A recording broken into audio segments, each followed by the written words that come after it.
A colocación dun letreiro no tanatorio foi o detonante da polémica sobre a instalación dun crematorio en Lousame. Se ben é certo que a empresa amosou o seu interese a través dunha consulta sobre os trámites necesarios para este tipo de instalacións, ata o de agora non se ten rexistrado ningún proxecto nin solicitude ao respecto. Ningún proxecto está presentado neste Concello. Mentres non está presentado, os servicios de urbanismo, que son os competentes en facer a avaliación e a informar ese proxecto mirando con detemento e pedir tamén ás administracións que competa os informes pertinentes, non pode facer nada porque non existe ese proxecto a día de hoxe, co cual, de momento, non hai nin proxecto de crematorio.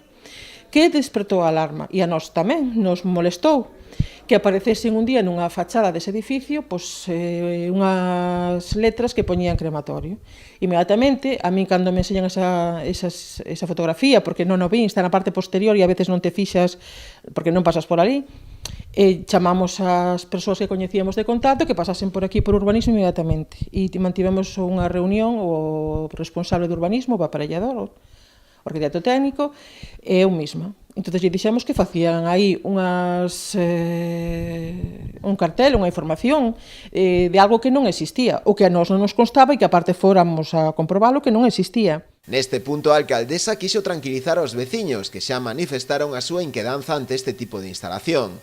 No caso de que a empresa chegue a presentar proxecto, o Concello convocará os afectados para explicar os pasos a seguir. Unha vez que entre ese informe, eu teño compromiso cos veciños de aquí, que foron os interesados, de explicarlles se non cumple, pois que xa non se lle dou trámite, o que se lle remiteu, se lle devolveu, e se cumplise con todas as normativa vixente neste momento, a quen se trasladou para que emita os seus informes a que administracións. Sabes que moitas veces hai que trasladar a medio ambiente, a sanidade, a medio rural, para que emita os informes que son pertinentes en cada expediente. Pero a día de hoxe non existe nin expediente, porque non hai presentado proxecto.